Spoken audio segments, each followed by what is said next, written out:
Hi, Lisa. I know you're at the movie, but you're just being nice and coming to say hi. Hi, everyone. Anyone who's here, I hope you enjoy. Hi, whisper to me.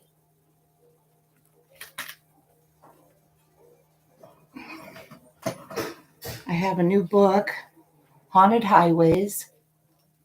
I'm going to start reading it. Hi, Laura Lynn.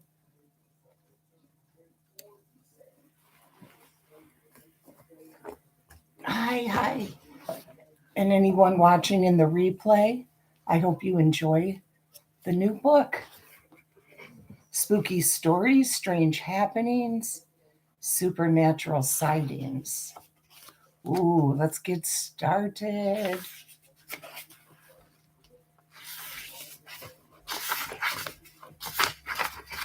I'm going to skip the introduction. We're going right for it. Part 1 is Vanishing Hitchhikers.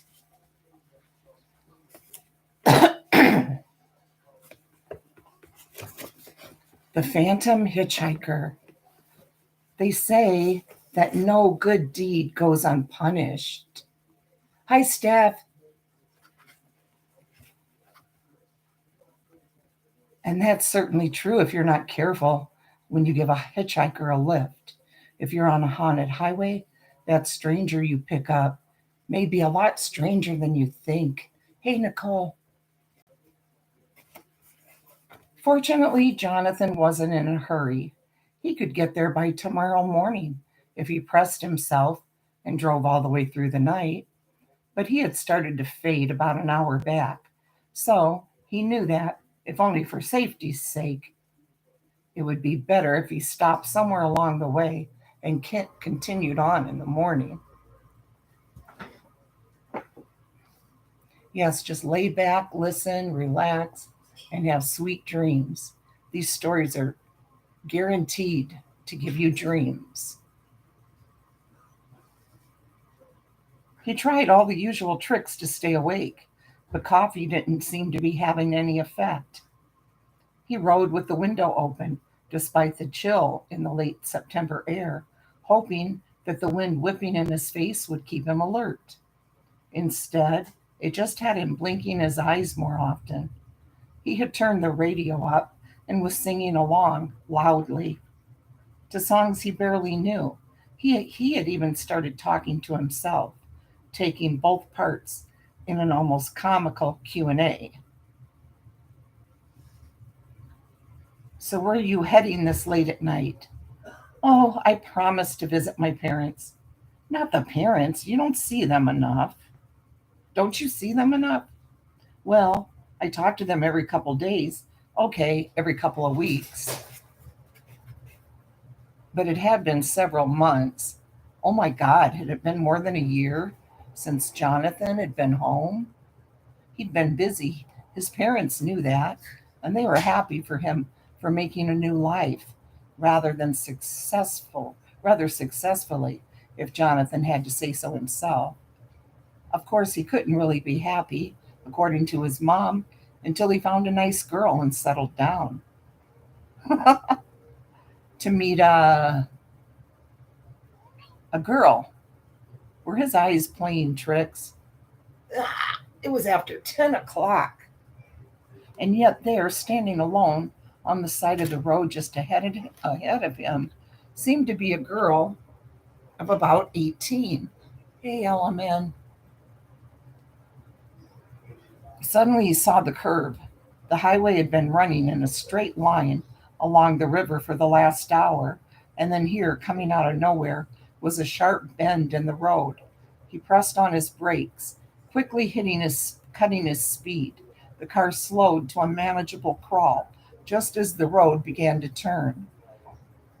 Why, if he hadn't seen the girl standing in the middle of the bend, he might have missed the curve and continued straight off the highway. He would have plunged into the river. She'd probably saved his life. But where was she? He had just seen her. He knew he had. He pulled off onto the narrow shoulder and heard the gravel crunching beneath his tires. He stopped the engine but left the lights on. This far outside of town, with no street lamps and no other traffic on the deserted highway, it was almost pitch black. Hey, Ellen. He stepped outside to look around. There wasn't any wind, and yet he felt a small breeze on the back of his neck. He shivered as his flesh broke out in goosebumps. A drink. Hi, anyone listening in replay. I hope you enjoy these stories and that you sleep very well after hearing them. Big Mama's in the house.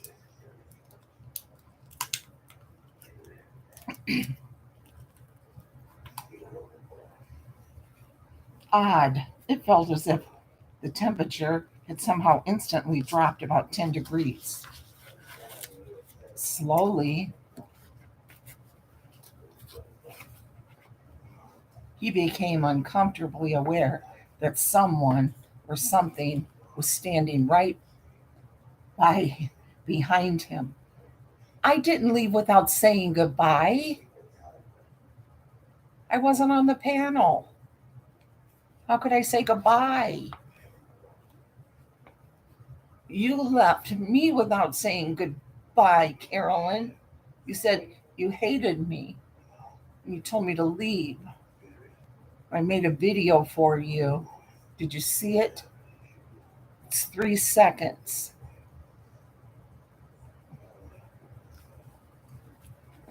And I was crying. You can see my eyes are all red.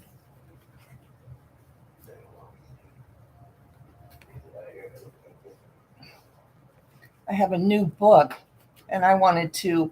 No, it's not, Nicole. Well, hopefully, I don't think it is.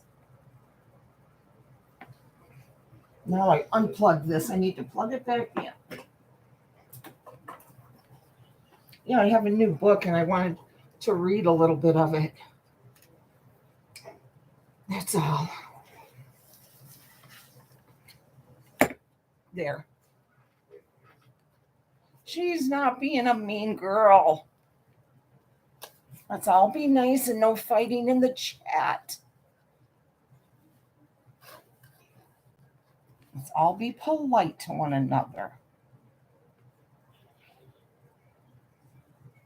He was uncomfortably aware that someone or something was standing right behind him. He turned and found himself face to face with the girl. She was beautiful. She stood about 5'7", with straight brown hair just touching the shoulders of her long white linen dress. Her complexion was pale but flawless, and her clear eyes sparkled in the car's headlights. Oh, Jonathan cried out in surprise. You scared me. Well, not scared exactly. It's just that I didn't expect to see you, anyone, I mean. He caught his breath and then composed and introduced himself. His deaf. My name's Jonathan. Are you walking? It's miles until the next town. Can I offer you a ride? It was then that Jonathan noticed the girl was soaking wet. A small puddle of water, in fact, had gathered around her bare feet. She must be freezing. Here, please, get in the car. It's warm. And put this around yourself. You'll catch a cold. Jonathan slipped off his sport coat and draped it around the girl's shoulders. Quietly, she moved to the car, gliding so effortlessly he didn't even hear the stones against her feet. The girl opened the back door and slid into the middle of the seat. Jonathan didn't object. Maybe she was afraid to sit up front so close to someone she didn't know, no matter how harmless he appeared to be. Instinctively, he knew this wasn't going to be a chatty evening. He started up the engine as he looked over his shoulder. Where are you heading? She gave him an address in the town about 10 miles down the road. He only vaguely remembered seeing the name of the street the last time he had driven through, but he figured she'd be able to direct him once they got closer. Jonathan glanced up into the rearview mirror. The girl had closed her eyes and seemed to be humming softly to herself, even though he couldn't hear any sound. He noticed that she gathered the jacket around herself, so he reached over and turned up the heater. Had she gotten so wet, he wondered? How had she gotten so wet, he wondered? It hadn't rained all night. Had she gone down to the riverbank for some reason and accidentally fallen in? He had little time to think about it, though, before he saw the cross street. He turned and made his way slowly down the road, straining to see the house numbers painted on the curb. Most of the homes were dark. It was, after all, getting very late. Most people had gone to bed by this time of night. Then, up again, he saw a house standing a little farther back from the edge of the sidewalk, its downstairs lights blazing. This must be it. Damien Deladiable. Did Mommy Ramblings give approval for this stream to happen? Why are you asking? I don't even know who you are. That's very rude. Bye, Damien. Bye-bye.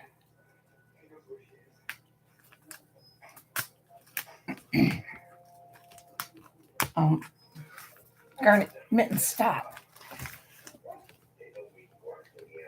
Let's see. Sorry, guys.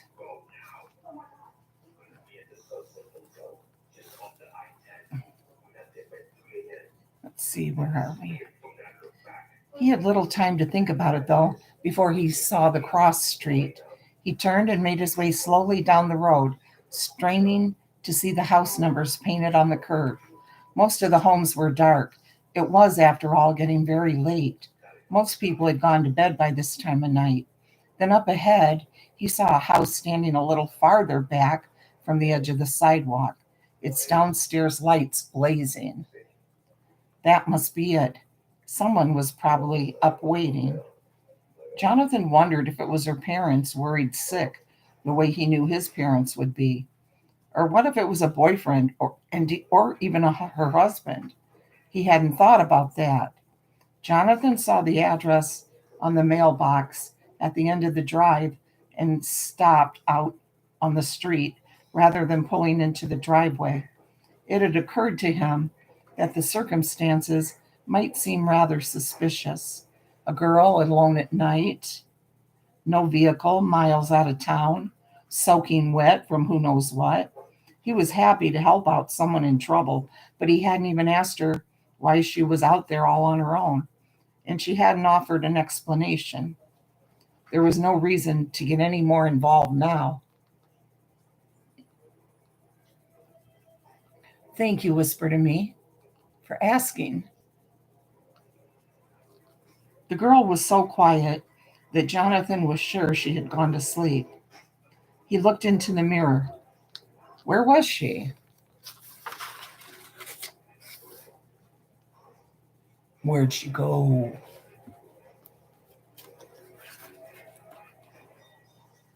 Had she stretched out on the back seat? He turned to look over his shoulder. We're here, he called jokingly. Rise and shine. But she was gone. No, that was impossible. It couldn't be. Had she slipped down onto the floor? No, not there either. He quickly glanced from side to side. The car doors were still locked.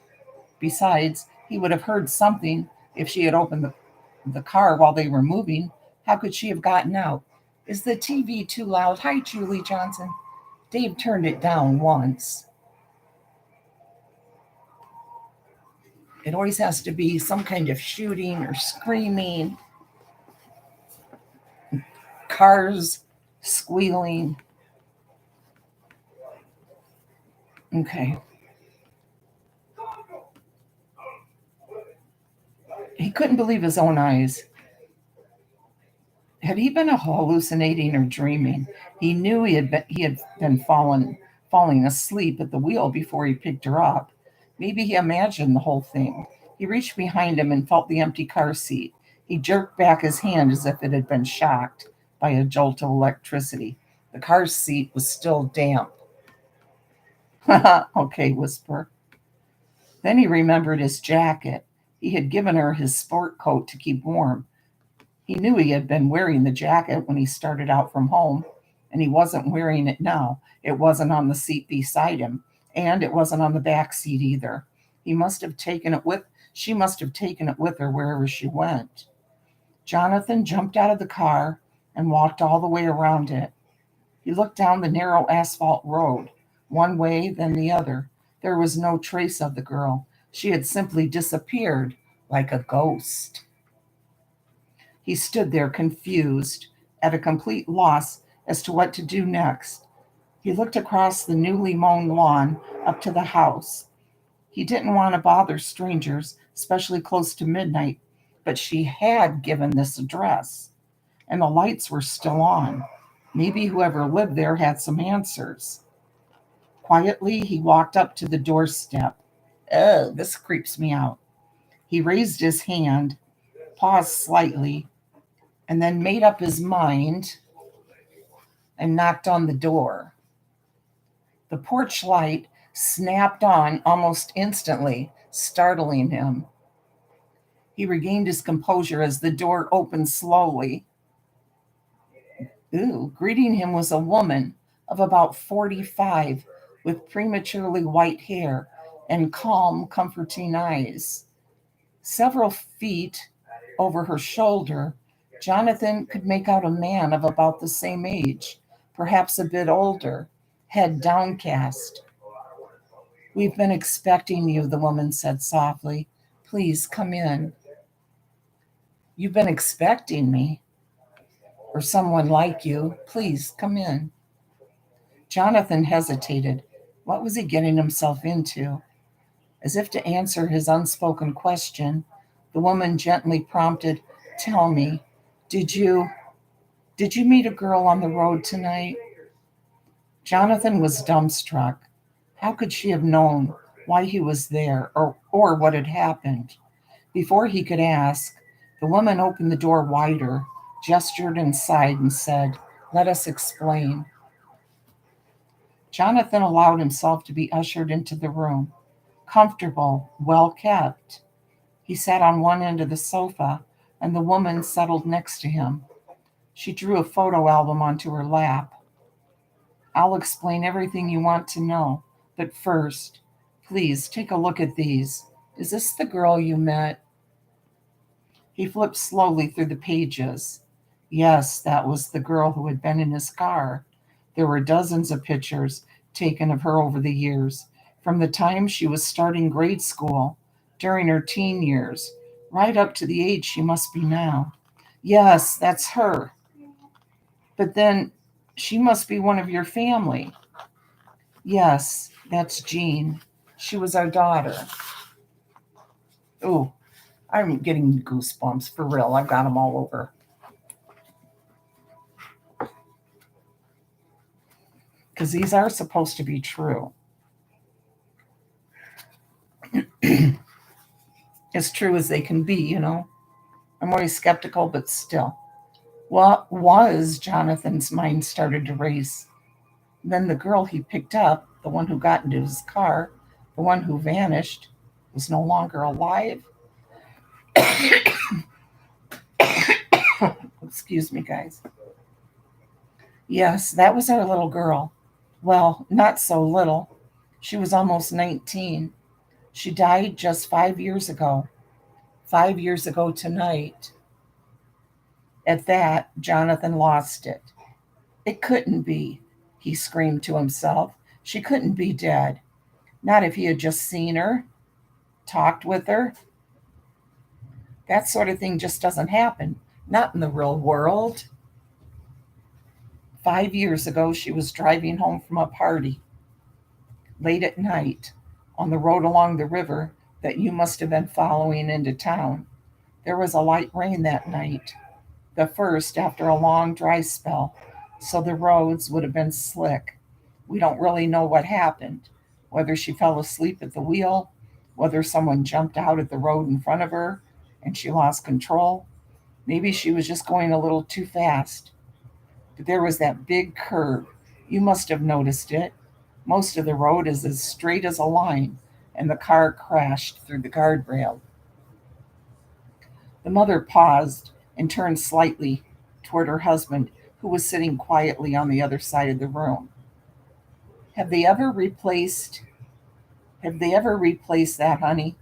She seemed lost in her thoughts. I don't think they ever did. She looked back at the young man. Anyway, her car went right into the river. They said that she was probably knocked unconscious. It didn't look as if she even tried to get out of the car. Her voice trailed off. The three sat there in silence. Jonathan, now why did that just make a noise? Did you guys hear that? And neither of the cats are there. Did anybody hear that? Like something just fell here, right behind here, tapped, right behind this. You heard it? Both of you? See? I swear, guys, I swear, the cats are not here. I swear to God.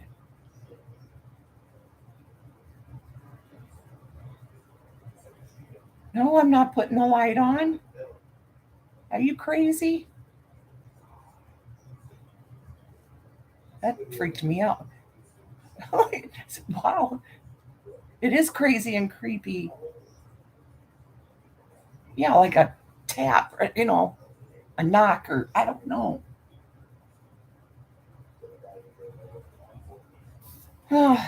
Just a freak thing, I guess. I don't know, but that was weird. Let's see. Her voice trailed off. The three sat in silence. Jonathan looked around the room. How hadn't he noticed when he first came in? There were pictures of the girl everywhere, on the wall, in the stairwell. There was her high school graduation photo in cap and gown, on the mantel over the fireplace. He stared blankly as the mind numbing truth sank in. For the first time, Jean's father spoke, his voice startling Jonathan. She's buried over at St. Matthew's. You can see for yourself if you're staying in town. Her picture's on the market. Lots of people are doing that now, putting a photo on the marker. Lots of people are doing that now, putting a photo on the headstone. It helps you remember when you visit, to remember them the way it was. It's not supposed to be like this. The parents are supposed to go first. The words caught in his throat. Hi, back door. Yeah, back door. If you didn't hear it, rewind a couple minutes and you'll hear it. My cats are not up here, and I don't see what it was that could have made that noise. There's just some mail, some envelope. Well, that's one of the cats coming in through the gate right there that you're hearing. But nothing's up here with me. Okay. His wife picked up the train of thought. She was our only child. We knew we would never stop thinking about her. We do every day. But we thought it would get easier. Then it started. A year after she died, a year to the day of the accident, a young man, much like you, came to our front door. He told us this incredible story. He had picked up a hitchhiker, a girl. She had given him this address. Then she had disappeared. Of course, what were you to think? How cruel could someone be? Who hated us so much that they would play such a sick joke on us? Of course, we sent him away. I'm sorry to say now that we slammed the door in his face, told him to get off our property before we called the police. Then it happened again the next year, a different man. I don't know. Maybe it was because another year had gone by, a little more time to forget. Anyway, this time we listened to the whole story, where it was that he first saw the girl, right at the bend in the road. I'm guessing it was the same with you. She was soaking wet for no apparent reason, and she didn't offer to explain why or how she had gotten there, but she gave our address. You heard it, back door? I don't see anything that fell over. Male wouldn't make a noise like that.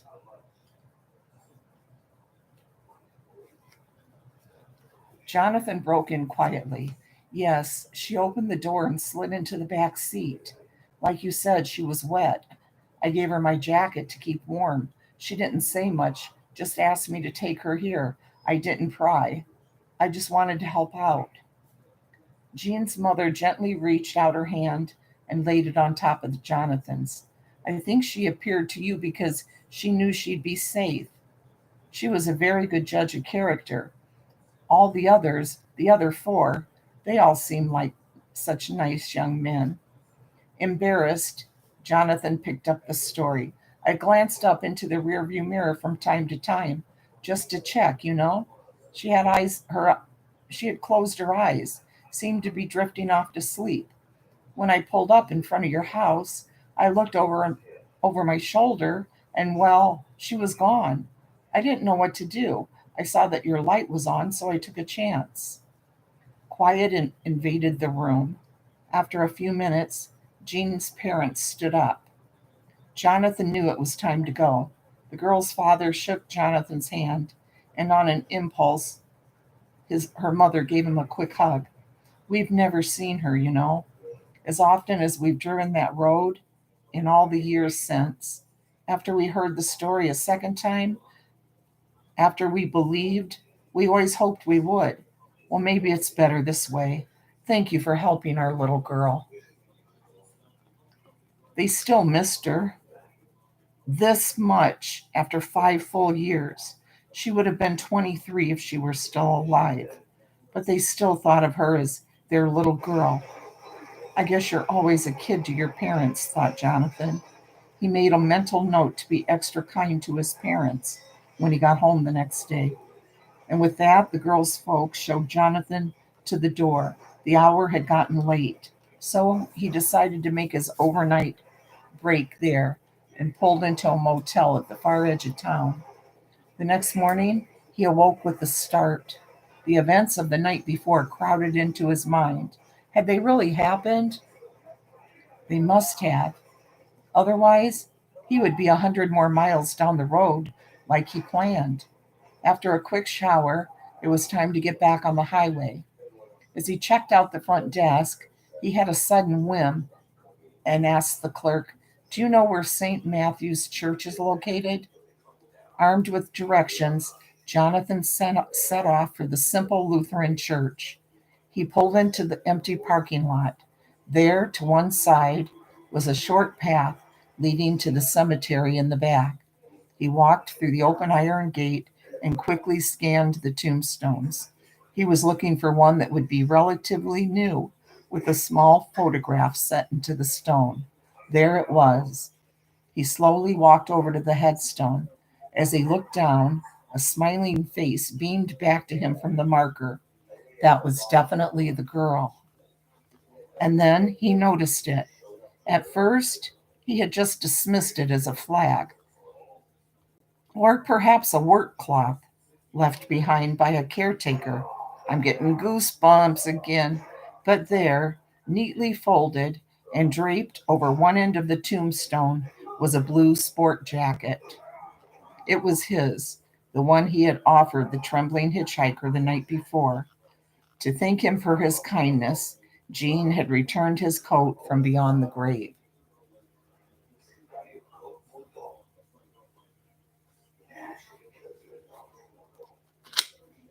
It's creepy, isn't it?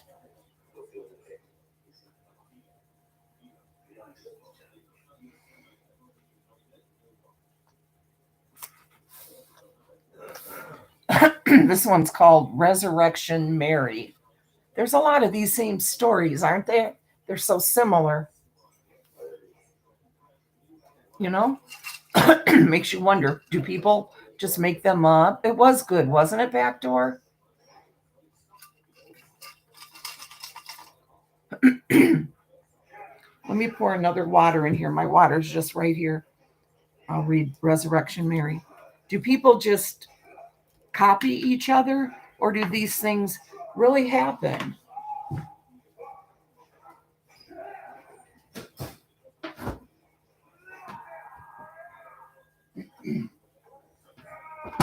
What do you think? What do you guys think?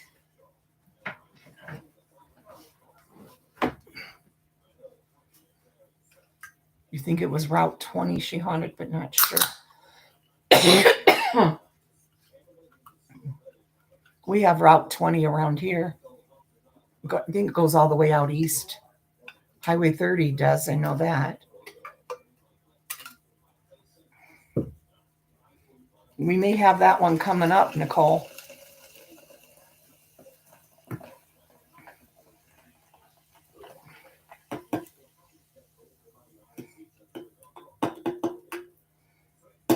Because these are from all over the place.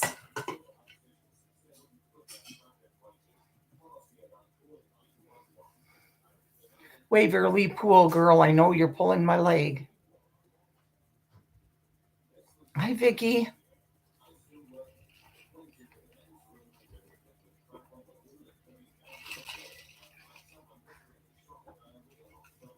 I know you come from a hater channel, Waverly Pool Girl. You're welcome to listen.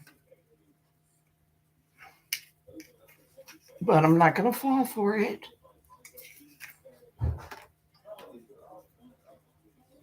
You read these for college, Vicky? Really?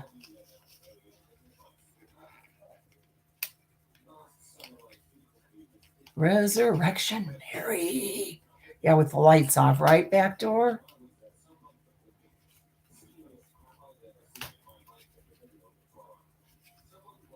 I don't know, that something falling or hitting right there was freaky. Almost like it was saying, yeah, this happened. We're all around. We're even here with you. We're with the people listening. We're with you all. Your dog's acting weird. What's wrong with her? Which one? Minnie. What's she doing? She's always following me everywhere. Wanting to pet her. Is there water? Yeah. You checked? Yeah, she never does those. What's she doing? Maybe it's getting ready to storm. No, it's not. It says it's clear. Very Wait, weird. guys, check my dog for a second. Hold on. Peanut's sleeping. Minnie's following me everywhere. Me pet her. Follows the brush. What, baby girl? What? She never acts like this. What's she doing? You're sure there's water? Yeah, I just checked. A little bit, not a lot. She's looking thirsty the way she's panting. I'll get more water. She's following me everywhere. She has to really weird. Yeah, I think she wants more water. No, there's water there. It's really weird. She never does. I don't know what she's doing. I don't know what she's doing. It's weird. I don't know.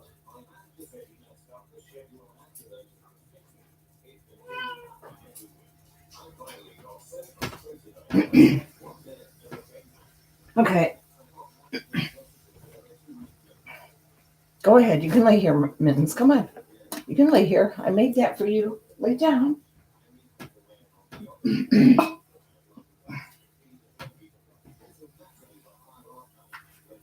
Okay. My hubby is laughing at me reading my book while listening to you read. I don't know what she's doing. She's acting weird. I don't get it. Well, sometimes she gets overheated because she has real thick hair.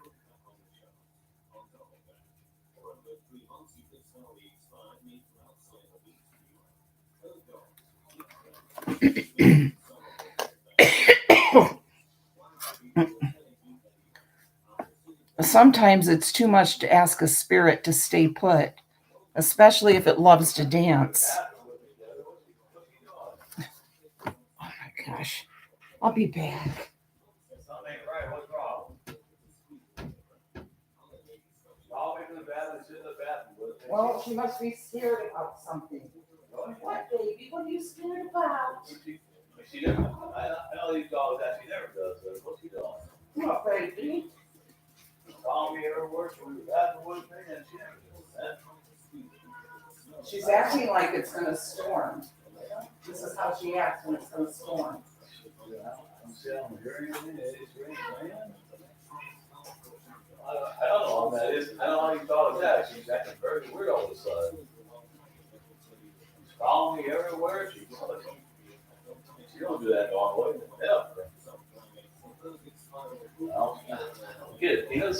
acting very, very weird. She's always scared to death about something. I don't. Yeah, Come here, baby. Come here. The earring's done, right? Earring's done, right? Just give her to me. I'll hold her. She needs something. She's acting very, very, very weird. She's really scared about something. Come here, baby. As I know these dogs, I mean, she's acting really, really weird right now. It's okay. All right, baby. She never does this stuff, never. We've got a visitor. Little Minnie. Say hi.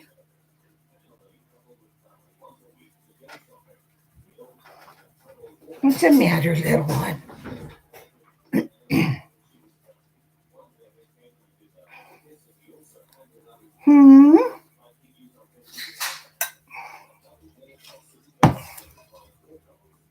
Here, you want to lay right here? My blanket? Here, lay down. There you go, baby. There. She's laying right here on this blanket next to me. Okay. They ask you to read these, really?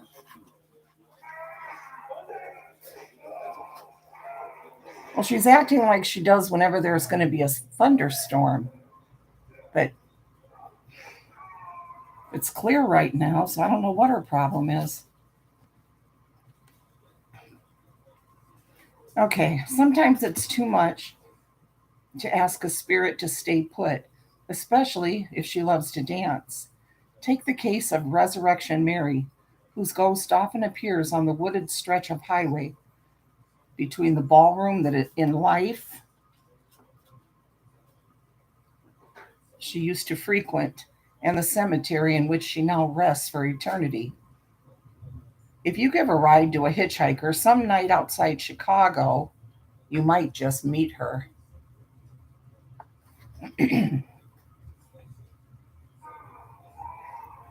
What depression? As Mary danced away the wintry night with her boyfriend and hundreds of others on the hardwood floor of the ballroom at O. Henry Park that night in 1939, the economic hardships of the preceding decade seemed a distant memory. Even the dance halls had changed. The desperate, week-long dance marathons were gone. It was the jazz age, with couples throwing away their cares and worries while swinging to the big bands. From dusk almost to dawn, the music transported the crowd to a world of fantasy and illusion, far away from the drab, dull lives waiting for them back on the other side of the ballroom's doors. Mary was new to the O. Henry, but her date had promised her it was the hottest place to be on a Saturday night, even if the more established clubs of downtown Chicago were only 15 miles away. In fact, there were almost 400 ballroom and dance halls within an hour's drive of the loop. But she had to admit it, the old Henry Ballroom was amazing. 20 years earlier, nothing had stood on the site. In 1921, Austrian immigrant John Verdebar bought 5 acres of land along that part of State Highway 171, known locally as Archer Avenue. No, there's nothing standing behind me. I hope. He had intended to build a summer home on the property, but his high spirited young son, Rudy, convinced him to construct an outdoor dancing pavilion instead. From the time the open air dance hall opened as O. Henry Park, the Williamson Candy Company, which manufactured the O. Henry Candy Bar, reportedly paid for the naming rights. The place became a magnet for young people. The original building was destroyed in a fire 9 years later, but the new hall that rose from the ashes, the one in which Mary was now dancing, was bigger and better than before. Thousands of people made their way there each and every week to dance, meet friends, and listen to the bands. The strains of Over Somebody Else's Shoulder wafted from the bandstand. Mary looked up to see the petite vocalist, Harriet Hilliard, singing as she flirted with the band leader who had introduced the song, her husband, Ozzie Nelson. Oh, the Nelsons, Ricky Nelson, David Nelson, Ozzie and Harriet, the old show. His group was a favorite here at the O. Henry, especially since Nelson had scored a #1 hit single with And Then Some. It made Mary smile to see Ozzie and Harriet together, a couple who were obviously so much in love, just like her and where was he? Her boyfriend had offered to get them something to drink. They had been dancing nonstop for almost an hour, and he said he would be right back. But that was 15, no, 20 minutes ago. It wasn't like him to leave her all alone for so long. She pressed her way across the dance floor, slowly working her way toward the bar, and then she saw him. He was not alone. Mary stood speechless as she saw her boyfriend pressed up against the girl he had dated before he met Mary. He had a sly, playful smile on his face and was whispering into her ear. Stunned, Mary couldn't believe her own eyes. He had told her how difficult the breakup with the other girl had been, what an evil person she was, and how he never wanted to see her again. But now that Mary thought about it, her boyfriend did nothing but talk about his ex-girlfriend, and here he was, grinning and holding her hand. She didn't wait for an explanation. She turned on her heels and, in a daze, headed straight to the door and stumbled outside. She was blocks away from the ballroom before she even realized she had left the building. Without her coat in the middle of winter. Oh, I know, right, LMN? What was she going to do? Walk home? Well, she could do it. It was only 3 miles back to her parents' house in Justice. And with this brisk weather, why, she had every reason to move quickly. If she was lucky, maybe someone she knew would be leaving the dance hall, see her on the side of the road, and give her a ride. Walking down the shoulder of the street, Mary was lost in her own thoughts as the truck approached from behind. Perhaps the driver's mind was somewhere else too, or maybe he was nodding off at such a late hour. Otherwise, he might have seen Mary sooner. By the time his eye caught a flash of white, her dress, she had drifted onto the roadway. He slammed on the brakes. Mary was buried a few days later in Resurrection Cemetery, just east of Justice. Her parents dressed her all in white, wearing her favorite dance shoes, the ones she had worn the very night she died. Setting out from Joliet just after 1 a.m., there was little traffic on the highway. Still, Jerry had to be careful. There was lots of people living in the area, and the road wasn't well lit once it got outside the city. As he passed through Lockport, State Road turned into Archer Avenue, and he followed it through Sag Bridge, heading towards Chicago Midway Airport. Jerry had been on the road for about a half an hour when he entered the town of Willow Springs. The legal limits of Chicago had grown to within 10 miles of the sleepy town, but it might as well have been in another world. Only 6,000 people lived in Willow Springs. The city hadn't grown much from its heyday in the 1940s, when so many people flocked to the doors of the fabled O. Henry Ballroom that there had been direct bus service there from Midtown Chicago. And there it was. Jerry knew the place only from its storied past. He had never been inside. The fact that it even still existed more than 70 years after it had opened its doors was a miracle. In its time, everyone had played the O. Henry. Count Basie, Harry James, Jimmy Dorsey, Glenn Miller, Guy Lombardo. A who's who of big bands could have been compiled right there in the dance hall's dressing room. Of course, the ballroom was no longer called the O. Henry. As the swing era came to an end, other dance halls throughout the country closed their doors. But the Verter Bar family expanded. They added on a kitchen, a restaurant, and banquet rooms, transforming the O. Henry into an event facility that they renamed the Willowbrook Ballroom. Taste and music change, and the next 2 decades brought such acts as Chubby Checker, the Association, and the Village People to its stage.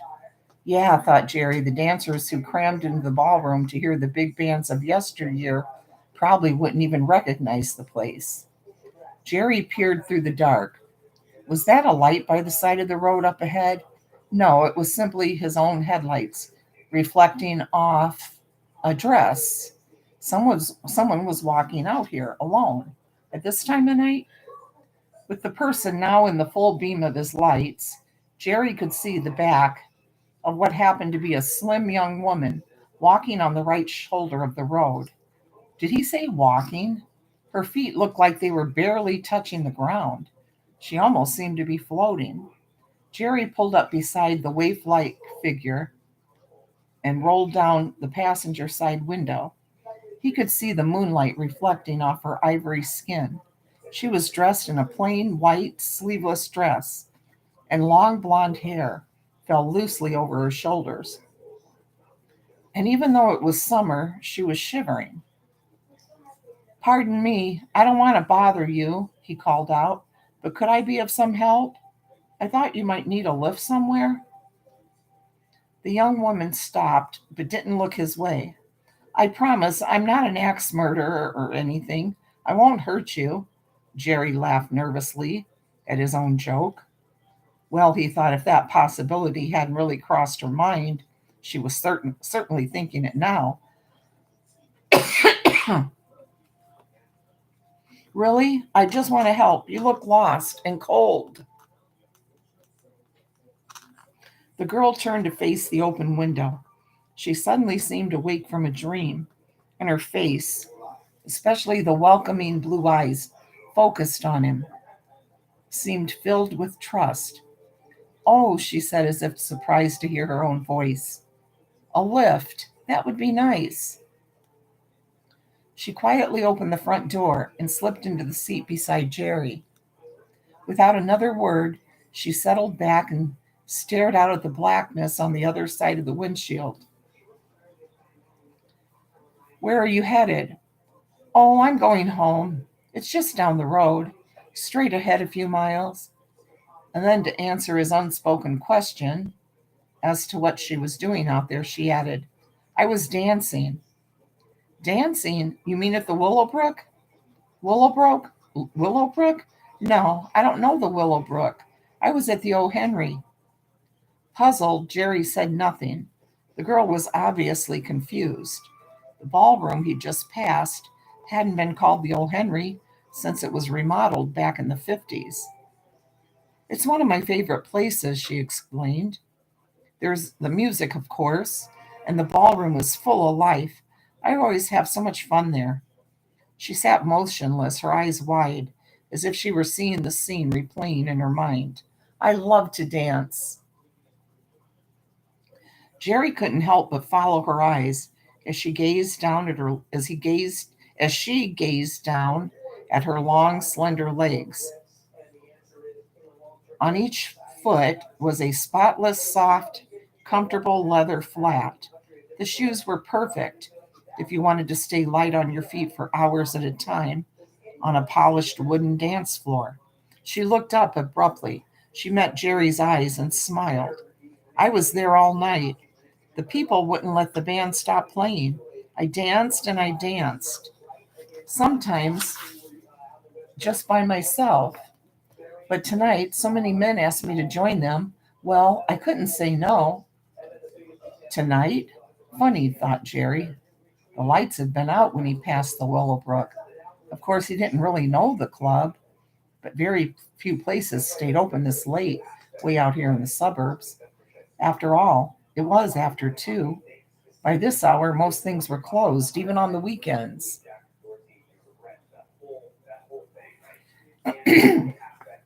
Jerry wondered how long she had been walking. You know, it's really none of my business, but it's rather unusual to see a woman out here all alone this late at night. Shouldn't you be, isn't there someone who could have driven you home? Oh, there was once, but that was a long time ago. I've forgotten him. Had Jerry noticed a brief flash of anger on her face at the memory? Now I like to go to the old Henry by myself. I can dance with anyone I please. And besides, I don't need him. I have you to drop me off, my good Samaritan. Well, whoever the guy was, he must be crazy to have let you out of his sight. He realized that he was flirting and panicked. He had promised her he was not a creep, but he couldn't stop himself. What's your name? Mary, just Mary. That's a pretty name. Stop it, thought Jerry. I mean, that name, you don't hear it very often these days. That's all right, Mary reassured him. It is a pretty name. She was flirting back. At least my parents didn't give me something awful like Edith or Myrtle. Now, wait a minute, Jerry joked. I have an Aunt Myrtle. They broke out in a soft laugh. Then, as they both became aware, their conversation was becoming a bit too intimate for complete strangers. Mary shyly turned her face to the side window. I'm sorry, where did you say you needed to go? Home, Mary quietly reminded him, just on the other side of town. They were approaching the outskirts of Justice, even as she spoke. The car crossed Route 12, passed under I 294, and then slipped into the city. The sidewalks were empty as they passed through the center of town. I've been on both of those roads. They are real roads. Keep going. A little farther. It's just ahead. Silence fell between them as they drove out of the city. Businesses thinned out, and then they were back in a residential area. Her place must be coming up soon, thought Jerry. Stop. Mary's call had come out of the blue. There were no houses nearby, just a park, an open field. Was that a cemetery? Jerry eased his car to the side of the road and stopped the engine. Here, I have to get out here. Mary opened her door and stepped outside. Jerry jumped out of the car. Is there something wrong? Mary, there's nothing here. I can drop you off at your house, even if it's a little out of the way. I mean, I don't mind. Was she afraid to let him know where she lived? But Jerry's words had fallen on deaf ears. Mary had made a beeline across the field and was standing in front of a set of high greenish metal gates set between tall concrete pillars. Through the bars, Jerry could see a large mausoleum and hundreds of gravestones. To one side of the entrance was a small sign, Resurrection Cemetery. For what to Jerry seemed like forever, Mary stood there in front of the gates. Then she made one small step forward and literally melted through the locked bars. Riveted to the spot, Jerry stared silently in a mixture of wonder and horror. She was now definitely on the other side of closed gates. Mary looked over her shoulder and found Jerry. A small, sad smile crossed her lips. She turned back into the cemetery as her body started to shimmer, then turned translucent. Slowly, her delicate shape began to fade until it completely evaporated into the cool night air. Mary was home.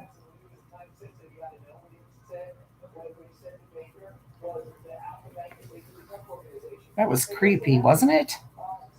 What time is it? 4:12.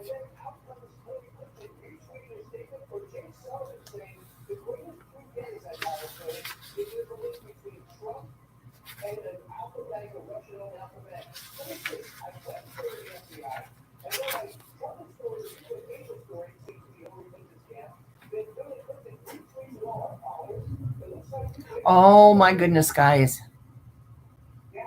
One from Gary, Indiana is coming up.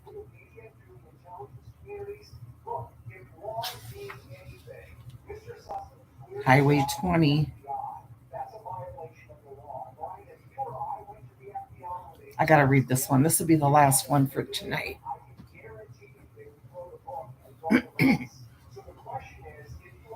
Get another sip.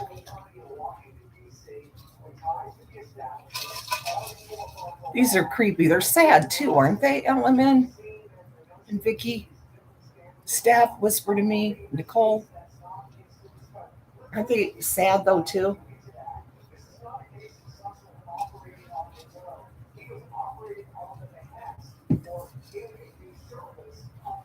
This one's called The Weeping Woman. They are sad, yeah. The boogeyman might get you if you don't watch out. It's just an old wives' tale, right? Right? Well, to millions of Spanish speaking people, that evil spirit takes, oh, we heard of this one, the form of Yayarno, Yalarno, Yayarno. I forget how you pronounce it. Yolarna,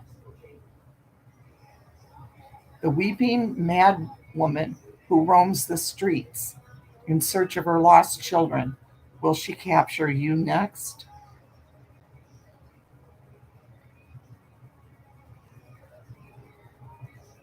Donna Luisa de Liveros was in love. She had met him when he passed through her village on the outskirts of Mexico City. That first time their eyes met for just the briefest of moments as he rode by where she lived with her parents and little brothers and sisters. But the next day he was back, and this time he found an excuse to walk the parched road in front of her house. His smile was radiant. His silk and brocaded clothing glistened in the sun. She had never seen anyone that handsome in her life. She didn't need to be asked. She followed him as eagerly and as mindlessly as if she had been a siren luring a sailor to the shoals. Louisa discovered that his name was Don Nuno de Monteclaros, and he was a Spanish nobleman who had come to the New World to seek his fortune. Hernando, Hernando Cortez had conquered the Aztecs just 29 years earlier, so the territory, the Don figured, should still be ripe for the picking. With a political appointment and land granted by the crown, he was of the same bloodline as the king, Monteclaros, and he was able to settle quickly into a contented life.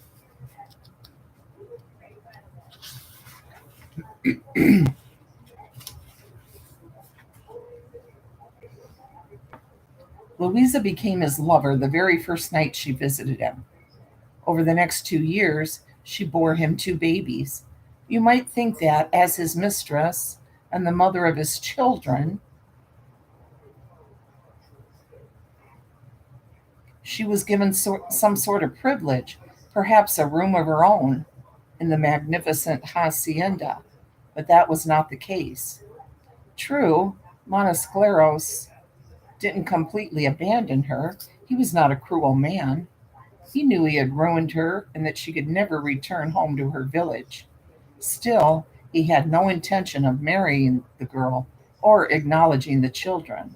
So he quietly provided a small room in town for them and just enough money for their food and other basic needs. Besides, Montescleros hadn't grown tired of the girl yet. Before long, stories began to circulate that Montescleros had a fiancée, a beautiful senorita who had just arrived from Spain. They had been betrothed since childhood, it turned out. But they had waited until Montescleros was established in Mexico City to complete their nuptials. Nuno de Montescleros held a gala party at his ranch estate to introduce her to all of his new friends, many of whom, to be perfectly honest, were quite envious of his great success, including his good fortune to have a striking, elegant bride in such a backward land as this. Hi, Leslie Romani. But no one was more jealous than Dona Luisa de Laveros. Why shouldn't she be his wife? Hadn't she loved him faithfully, enduring his humiliation for more than 2 years? Hadn't she given him two babies? The subject of marriage had come up between them many times. He always smiled weakly as he sadly explained that it was impossible for them to wed. After all, he was nobility, and she was what? A common? He chose his words carefully so as not to deliberately insult her. A humble native. No, he was wrong, she pleaded. She was a princess. Her family had told her that she was descended from Aztec royalty, but her words fell on deaf ears. He didn't wish to be malicious or unkind, but facts were facts. It was 1550, and this was Mexico City. He was in the upper class of the conquerors. She was a lowly peasant. A marriage between them could never and would never happen. The night of the party, Dona Luisa stood outside the Montescleros hacienda, watching the lights blazing within. She could see the scene in her mind. He was offering a toast to happiness, to life, to his new bride. No! In a fit of insane rage, she knew what she had to do. She knew how to get his attention and her revenge. Louisa calmly returned home. She gently took both of the babies out of their cradles and rocked them in her arms. She gave each one a gentle, final kiss on the forehead. Then she took a small knife, an ornamental dagger that had been a present from the very man who was deserting her, and it was over. As soon as the gruesome task was done, she seemed awake from a trance. The sight that confronted her was a nightmare. What had she done? In her crazed despair, she smeared the blood over herself and ran out into the street. Her anguished screams soon roused the entire neighborhood.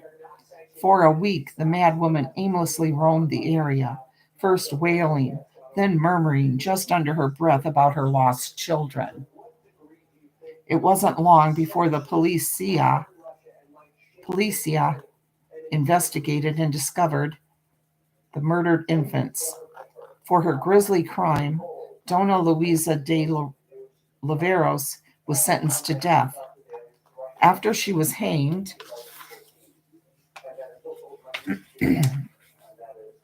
her body was left to swing from the public gallows for hours as a warning to anyone else who might even contemplate performing such a hideous act.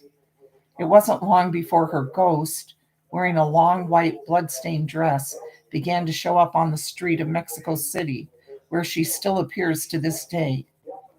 She cries, Mijails, mi, Mijails, my children, my children. I know I'm not pronouncing that right. She grabs at people as they pass by. Do they have her babies? She roams the pathways alongside nearby rivers and creek beds, looking for infants who may have drowned in the rushing water. But search as she might, La Llorona will never find her children, for Rona, the weeping woman, will spend eternity searching for the very ones who died at her own hand. Cudahy was just another depressed factory town by the late 1970s. Most of the people who had settled into that suburb of Gary, Indiana, were Mexican Americans drawn to the plentiful jobs in the steel mills. Far from their roots, the close-knit community brought much of their culture with them to the new land. So it was no surprise to anyone when rumors started flying that the ghost of Yayorona had started to appear in town. But that was a long time ago. As production dwindled in the factories and workers were laid off, sometimes for a few days, sometimes for weeks or months at a time, many of the town's inhabitants moved on, hoping to find more steady employment elsewhere. The old ramshackle wooden homes huddled on the banks of the Calumet River were torn down, and Cudahy was eventually completely swallowed up by Gary and East Chicago. But the woman in white never disappeared. Bob was driving north on Klein Avenue, now State Route 912, looking for his client's address. So many of the workshops and warehouses in this area were grouped together down small lanes off the main street that it was pretty easy to miss a particular address if you weren't careful. Half the time, the nondescript gray flat-roofed units in industrial parks like this had no identification on them at all. No street numbers, no company names, no logos. It's almost as if the owners wanted you to get lost. He wasn't helped by the fact that it was his last meeting on this late October afternoon, and the sun had already begun to set. The structures lining both sides of the road thinned out. Well, that's it, he thought. I missed it. Let me turn around at the next intersection and try again. As he neared the cloverleaf of West Fifth Avenue, State Highway 20, and was what used to be downtown Cudahy, Bob noticed that Klein Avenue was deserted. He crossed the tracks of the Norfolk Southern Railroad line and passed under Indiana Toll Road I-90. There in front of him were the dark, shadowy swirls of the dirty Grand Calumet River. Bob knew the site he was looking for was south of the river. He pulled over to the side of the road to get his bearings, and then he saw her. A tall woman, dressed all in white, her tight-fitting dress tattered at the ends of its sleeves and ripped along the hem at her feet. Long, disheveled, raven black hair cascaded helter-skelter over her shoulders, almost reaching to her waist. She turned to look at him. At first, her face was a cipher. It was so pale, it seemed to him that there was no face there at all. It must be a trick. Must be a trick of the light, Bob thought. What little light was left. He stared at her more closely. Her face was pallid, frighteningly so, which would explain his earlier confusion. But sure enough, there were her unmistakable black, long-lashed eyes, ringed by mascara that had bled down both of her ashen cheeks. She had been crying. Slowly, the almost luminous figure glided. Yeah. Yep, she's sitting there. She's just laying here. That was really weird. I'm telling you, I know, yeah. I've never seen her act like that before. Seems happy now. Mm-hmm. Yep, she is. I know these dogs pretty well. When she was, I know. I've never seen her do that before. She was really weird. Yep, she's seems fine. happy now. Yep. Yeah, seems happy now. I don't know. I don't want to set her off. Yeah, that was a good thing you brought her in here. That really was. That was a good thing. But sure enough, there were her unmistakable black, long-lashed eyes. Good night. I'll be in there in a few minutes. ringed by mascara that had bled down both of her ashen cheeks. She had been crying. Slowly, the almost luminous figure glided. Did she actually float? To the passenger side of the car. She raised her hand and gently pressed it against the window. My God, thought Bob, those are the longest fingernails I've ever seen. At least 2 inches long and painted coal black. The nails had begun to bend downward at the tips of her fingers, curling inward toward her palms. If he didn't know better, Bob might have thought he was seeing a vampire out of some gothic horror movie. But such creatures of the night don't really exist, do they? Bob asked himself as he wound down his window. May I help you? You seem to be. I wouldn't be saying, may I help you? I'd be gone. She broke him off in mid sentence. Yes, please. I'm looking for my 2 children. They were here by the river before, but now they must be at the harbor. I have to get there. Bob was stunned. Shouldn't we call the police or 911 if your children are missing? No, everything will be all right. They'll be at the Calumet Harbor. Can you take me there? Well, it was out of his way, but she seemed so desperate. Or was she merely crazy? He glanced down at his watch. It was past 5. The client he was trying to visit had no doubt already left for the day. He'd make a call later and apologize then try again first thing in the morning. All right, sure, get in. It's just a little ways down the road. The woman eased into the back seat and closed the door gently behind her. To be honest, Bob didn't even hear it open or shut. He looked at her in the rearview mirror, trying to express comfort in his eyes. Don't worry, he reassured her. We'll be there in just a few minutes. A few minutes. An instant. Bob didn't know how long he had been driving when it happened, but about a half mile down the road, he glanced up into the mirror again, and she had disappeared. She was no longer in the car. But where had she gone? How had she gone? If Bob had mentioned the incident the next day to his client, who had been raised in one of the nearby Hispanic enclaves, he would have discovered that his experience was far from unique. According to legend, the weeping woman had met the weeping woman he met had gone crazy years before in Cudahy and drowned her illegitimate babies in the Calumet River.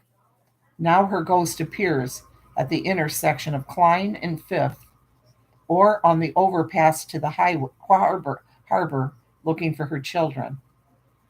But Bob didn't ask. He never learned the identity of the mysterious stranger he had encountered the night before, and he was never aware that he had had a brief personal brush with the unknown, courtesy of the bewitching La Llorona, or however you say it.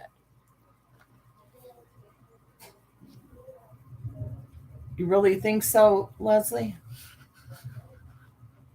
Yeah.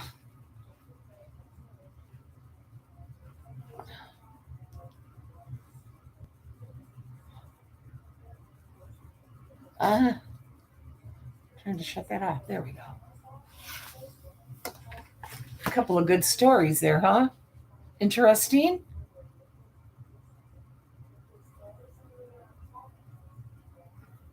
Thanks, guys, for coming. I hope you sleep well. If you're somewhere where it's night, or when it becomes night, remember one of these stories when you get in bed, okay? You're guaranteed to have beautiful dreams, okay? They'll be great. They won't be scary. They'll be happy, happy, happy dreams. Love you too, Leslie and Steph and everybody. Thank you. Thank you. Have a good night and good day. See ya. Boo.